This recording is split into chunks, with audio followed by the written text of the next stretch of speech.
Episode की शुरुआत होती है और हमें इसमें पहले की कहानी बताई जाती है।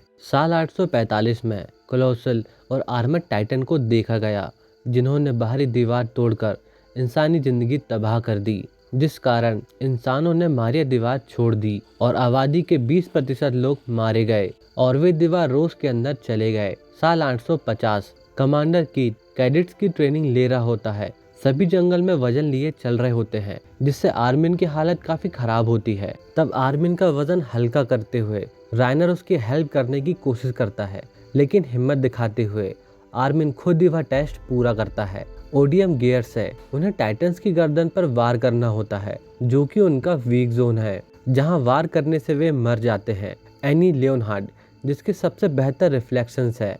बेर्थोल्ड, जिसकी काबिलियत में कोई शक नहीं, लेकिन उसकी हरकतें बेकार है। जॉन इस ट्रेनिंग ग्रुप का हेड है। जॉन को लगता है कि ये बच्चे कुछ खास नहीं होंगे, लेकिन नए सोल्जर्स इतने भी बुरे नहीं होते। साशा के इंटेंस कमाल के हैं। कॉनी, जो कि उड़ान में माहिर है। मिकाशा, जो कि हर एक पॉइंट पे सबसे बेहतर है, लाइक अ जीनियस। और एरन क्लास के सबसे कमजोर सोल्जर्स में से एक है, लेकिन एरन के जैसा जोश किसी के अंदर भी नहीं। और यह सारी बातें कीथ नोट कर रहा होता है। आगे उनकी कॉम्बैट ट्रेनिंग होती है। एरन राइनर के साथ ट्रेनिंग कर रहा होता है। बीच में ही एरन कहता है, इन ट्रेनिंग का कोई भी फायदा नहीं, क्योंकि वे टाइटन्स हमसे काफी बड़े हैं, तो उन पर इससे वार करना ठीक नहीं होगा। जिसमें राइनर कहता है, लड़ाई हमें कोई भी ऑप्शन नहीं देती है, जो होना होता है ठीक वैसे ही होता है। हमें हर एक सिचुएशन के लिए तैयार रहना होगा, क्योंकि एनिमी कई तरह के होते हैं और एक असली सोल्जर हर एक हालत पर बेहतर होता है। तभी एनी भी वहाँ पर आ जाती है। राइनर बताता है, एनी किसी को भी जबरदस्त कंपटीशन दे सकती है और तुम उसे हरा सकते हो। तभी राइनर एनी को डांट देता है, जिससे कि वह काफी नाराज हो जाती है। एरन उसे देखकर सोचता है कि इस लड़की से दूर रहने में ही भलाई है। तभी राइनर उसे एनी से लड़ने के लिए कहता है। तब एरन पूरे कॉन्फिडेंस के साथ उससे लड़ने जाता है, लेकिन एनी उसे कुछ ही सेकंड्स में हरा देती है। और फिर राइनर को एरन एनी की इस टेक्निक से काफी इम्प्रेस होता है। वह उससे पूछता है, उसने यह सब कहाँ से सीखा। तब एनी बताती है, उसके पिता से। यहाँ पर एनी को भी यह सारी चीजें बकवास लगती है, क्योंकि अंत में ये सारी चीजें कोई खास काम नहीं आएंगी। जीत उसी की होगी जो सबसे स्मार्ट होगा। वैसे भी टॉप 10 कैडेट्स एमपी ज्वाइन करेंगे और हम लोग क्या करेंगे खुद हमें भी नहीं पता। और तुम जैसे बेवकूफ़ ही इस ट्रेनिंग को सीरियसली ले रहे हो, तो इतना समझ लो, जितनी ताकत से तुम लोगों से लड़ोगे, तुम्हें उतनी ही ताकत से इन लोगों से अलग कर दिया जाएगा। तुम्हें मानना ही होगा कि तुम नेचर से कभी नहीं जीत सकते। इसीलिए इस स्टूपिड दुनिया में सोल्जर बनने की भूल न करो तो बेहतर ही होगा। एनी यहाँ पर उसे समझाना चाह रही होती है, तुम किसी भी आदेशों का पालन आंख बंद कर ना करो, किसी का भी मोहरा ना बनो। एनी की कड़वी बात से एरन समझ पाता है कि वह ताकतवर बनने में इतना उलझ गया कि वो यह सब सोच ही नहीं पाया।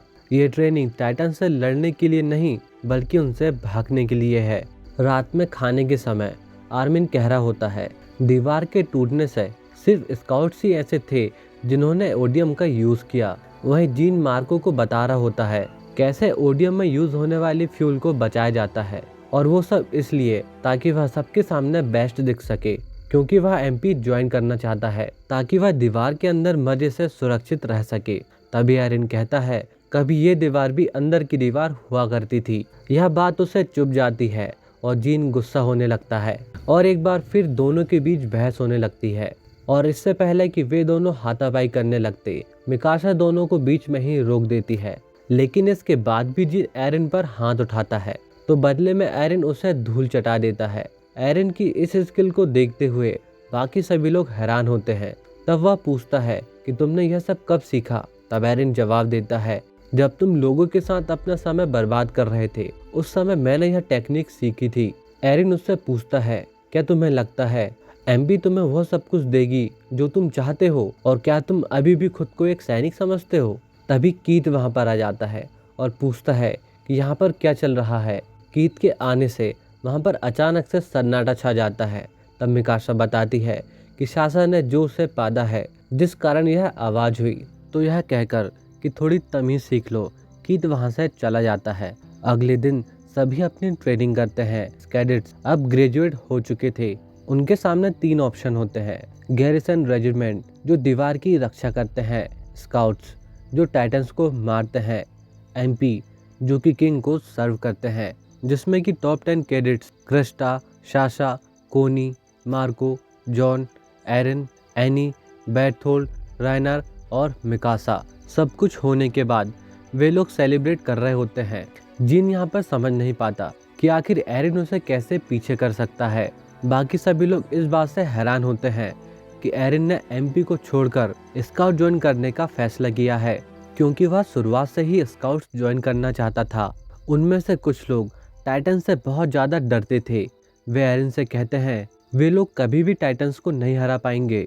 इस समय उनका डर उनके चेहरे पर साफ नजर आ रहा था, जिस पर एरन कहता है, तो क्या हम सभी डर कर सब कुछ छोड़ दें? समय बदल रहा है और थोड़ी उम्मीद है। अब हमें उनके बारे में काफ़ी कुछ पता है। हर हार हमें सबक सिखाएगी और उम्मीद देकर जाएगी। मैं उन मरे लोगों को कभी नहीं भूलूंगा और उन सभी टाइटन को खत्म कर दूंगा। बाहर ये तीनों साथ होते हैं। आर्मिन कहता है, तुम्हारी स्पीच काफ़ी अच्छी थी। जिसमें आर्मिन कहता है, इसमें बहुत सी बातें तुम्हारी ही थी जो कि वे बचपन में किया करते थे। जिसके बाद आर्मिन और मिकासा भी फैसला करते हैं कि वे स्काउट्स ज्वाइन करेंगे। मिकासा कहती है, एरन मैं हमेशा तुम्हारे साथ रहूंगी, चाहे जो हो जाए। अगले दिन स्काउट रेजिमेंट की मेन टीम वापस आती है, जिसमें कमांडर एरविन, कैप्टन लीवाई और हांजी होती है। सभी उन्हें देखकर काफ़ी खुश होते हैं और उनकी तारीफ कर रहे होते हैं, खास तौर में लीवाई की। वे कह रहे होते हैं कि यह अकेला बंदा ही सबके लिए काफ़ी है। पिछले 5 सालों में स्काउट्स के रहते हुए कोई भी गड़बड़ नहीं हुई, इसलिए लोग स्काउट्स से काफ़ी खुश होते हैं। उन्हें उम्मीद होती है कि आगे सब कुछ ठीक हो जाएगा। तभी हंस वहाँ पर आता है। वह एरिन से थोड़ा मजाक कर उसे बधाई देता है, लेकिन वह आज भी उसकी माँ की मौत पर काफ़ी दुखी होता है कि वह उसे बचा नहीं पाया। जिसमें एरमिन कहता है उसे भी काफ़ी दुख है, लेकिन इसमें उनकी कोई भी गलती नहीं। लेकिन अब से आगे ऐसा नहीं होगा। आगे वे सभी लोग दीवार पर होते हैं। समय के साथ कैनन्स को अब अपग्रेड कर दिया गया था, ताकि पिछले टाइटन हमले में जो भी हुआ वो अब ना हो, कि वे लोग हर हार से भी कुछ सीख सकते हैं। एनी की स्पीच से मोटिवेट होकर अब कॉनी भी स्काउट ज्वाइन करने के लिए तैयार हो जाता है, और उसके साथ ही थॉमस भी। तभी वहाँ पर साशा आती है और वह सभी को बताती है उसने किचन से कुछ मीट चुरा लिया है। यह देखकर सभी चौंक जाते हैं, क्योंकि उस हरकत के कारण साशा को बाहर भी किया जा सकता है। दरअसल दीवार के टूटने के बाद मांस मिलना काफ़ी कम हो गया है। वर्तमान की तैयारी को देखते हुए उन्हें विश्वास होता है कि वे लोग दीवार मारिया को वापस जीत सकते हैं। तब उन्हें खाने के बारे में इतना सोचने की ज़रूरत नहीं होगी। तो यह सुनकर सब कुछ उस मीट को खाने के लिए तैयार हो जाते हैं।